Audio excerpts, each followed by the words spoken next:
যে যুক্ত হচ্ছেন বাংলাদেশ সুপ্রিম কোর্টের আইনজীবী ব্যারিস্টার সাজ্জাদ আলী চৌধুরী। ব্যারিস্টার সাজ্জাদ আলী চৌধুরী, আপনাকে আমন্ত্রণ জানাচ্ছি। ধন্যবাদ, আপনি আমাদেরকে সময়টা দিচ্ছেন। একটা বিষয় একটু শেয়ার করি আপনার সঙ্গে। আমরা সাধারণত দেখি বিরোধী দলের যিনি প্রধান ডাক্তার শফিকুর রহমান, জামাতে ইসলামীর আমির, তিনি যখন বক্তব্য দেন বেশ ধীরে সুস্থে বক্তব্য দেন এবং তার বক্তব্যের মধ্যে খুব বেশি আক্রমণাত্মক কিছু আমরা তেমন পাই না এবং সেগুলো আমরা ফোকাস করি, শিরোনাম করি।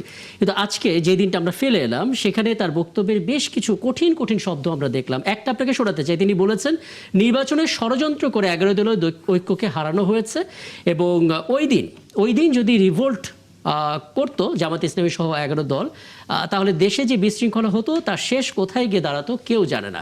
তাই 11 দল দায়িত্বশীলতার পরিচয় দিয়েছে। বিরোধী দল তার ভূমিকা রাখবে এবং পার্লামেন্টে প্রথম অধিবেশনের শেষ দিনে যেভাবে সৌহার্দ্যপূর্ণ কথা হলো সেটা এক ধরনের ছবি আমরা দেখতে পেলাম। আবার এখানে খোদ নির্বাচনটাকেই ষড়যন্ত্র করে হারিয়ে দেওয়া হয়েছে এমন অভিযোগও আনা হচ্ছে। মানে দুটো বিষয় তো একেবারে সাংঘর্ষিক। এরকম সাংঘর্ষিক বিষয়টা সামনে রেখে আসলে বিরোধী দলের অবস্থান কতটা ধরে রাখতে পারবে? এটা তো পুরোপুরি সরাসরি নির্বাচনটাকেই প্রশ্নবিদ্ধ করা হচ্ছে আসলে। জি, ধন্যবাদ একাত্তরকে এবং আমার সহ আলোচকবৃন্দ এবং যারা শুনছেন তাদেরকে শুভেচ্ছা। বিরোধী দলের যিনি প্রধান, আসলে তিনি অনেকগুলো ইস্যুকে এখানে কাভার আপ করেছেন। প্রথম কথা হচ্ছে নির্বাচন, তারপর হচ্ছে গিয়ে নির্বাচন জুলাই চার্টার ছিল, জি, এবং জুলাই চার্টার ইস্যু এবং সাবসিকুয়েন্ট হচ্ছে নির্বাচন পরবর্তী তাদের দলের অবস্থান বা রিভোল্ট করা, অথবা তারা রিভোল্ট না করে নিজেদের কন্ট্রোল করে সাবসিকুয়েন্টরা সামনের দিকে এগোনো। দেখেন এই ইলেকশন নিয়ে ইলেকশন পরবর্তী একজন উপদেষ্টা কিন্তু একটা কথা বলেই ফেলেছেন যে আমরা যারা ধর্মীয় রাজনৈতিক দল তারা যেন না আসে, এরকম একটা আমাদের সিদ্ধান্ত ছিল। এরকম একটা কথা কিন্তু যে কোনো একজন উপদেষ্টা, আমি যদি তার নামটা বলছি না, তিনি বলেছেন চ্যানেল 1 বা যে কোনো একটাতে টিভি চ্যানেলে সাক্ষাৎকার দেওয়ার সময়। সাবসিকুয়েন্টলি যেটা দেখা যাচ্ছে, ইলেকশন পরবর্তী যে অনেকগুলো ইস্যু আছে, ইলেকশন ইঞ্জিনিয়ারিং বলেন, সেটা সাইলেন্স ইঞ্জিনিয়ারিং বলেন, অথবা প্রকাশ ইঞ্জিনিয়ারিং বলেন, কিছু ইস্যু তো আছে। আর এই জিনিসটা সবচেয়ে বেশি আসতেছে কারণ 53টার মতো আসনে হার জিতের ইস্যুটা হয়েছে প্রায় 3% ভোটের মানে ব্যবধানে, যার কারণে এবং এর জন্য অনেকগুলো ইলেকশন পিটিশনও যদি বা হাইকোর্টে ফাইল করা হয়েছে, উভয় দলই ফাইল করেছে এবং যেগুলি পেন্ডিং আছে হিয়ারিংয়ের জন্য।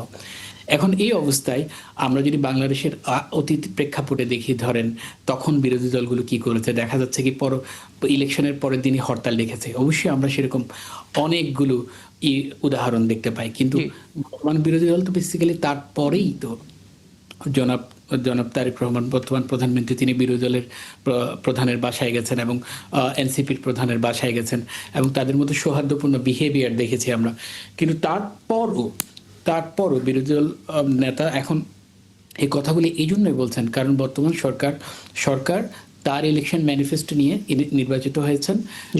তিনি কিছু জিনিস বাস্তবায়ন করবেন, সেটা জাতির সামনে এবং জনগণের সামনে কথা দিয়ে। ঠিক তেমনি বিরোধী দলও কিন্তু নির্বাচন করেছে এবং তারাও 77টা আসন পেয়েছে। সেখানেও তাদের কিন্তু একটা ইলেকশন ম্যানিফেস্টো ছিল, সেখানে কিন্তু ছিল জুলাই সনদ, জুলাই আর বিভিন্ন পরিবর্তন, এগুলো বাস্তবায়ন করার ওয়াদা ছিল। কিন্তু যেহেতু তারা নির্বাচিত হয়নি, তারা প্রধান বিরোধী দল।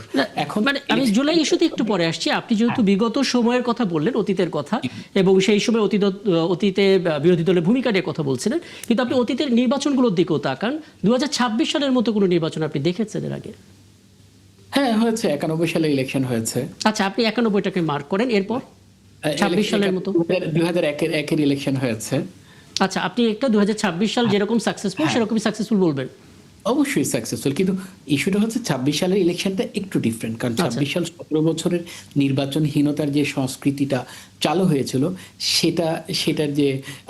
সেটার যে একটা বড় ধরনের বদ্ধভূমি তৈরি হয়েছিল, সেটা ভেঙে নতুন আবার গণতান্ত্রিক অগ্রযাত্রার যে সূচনা হয়েছে, সেটার জন্য এটা একটু ডিফারেন্ট। এবং সাথে যেহেতু একটা এবং এটা তো এই ডিফারেন্ট বলে এটা সবাই অ্যাপ্রিশিয়েট করেছে, কিন্তু মানে সেখানে ষড়যন্ত্রটা কেন আসবে?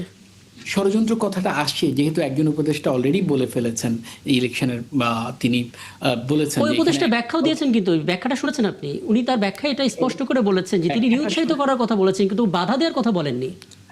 এখন শব্দটা হচ্ছে এখানে তো শব্দের মাধ্যমে তো আর মানে আপনার যে ইন্টেনশন সেটা তো আর লুকায়িত করার সুযোগ নেই। হাউ এভার এখন বিরোধী দল তো তার সামনের দিকে এগোচ্ছে, তাই তিনি বলছেন আমরা যদি ওই সময় এটা নিয়ে যদি আমাদের যে অ্যাঙ্গার ম্যানেজমেন্ট না করে আমরা যদি এটার একটা রিয়াকশন দেখাতাম, তাহলে তো বাংলাদেশের সিচুয়েশনটা ভিন্ন হতো, দেশের মধ্যে একটা অস্থিতিশীলতা তৈরি হতো। কিন্তু ওনারা একটা দায়িত্বশীলতার পরিচয় দিয়ে তারা সামনের দিকে এগিয়েছেন। তারা তো এখন ওগুলো তো অতীত হয়ে গেছে। বর্তমানটা হচ্ছে তারা বিরোধী দল, বিএনপি সরকারি দল, এবং বিরোধী দল সংসদে তার দায়িত্বটা পালন করছেন, সরকারি দল তার দায়িত্বটা পালন করে যাচ্ছে।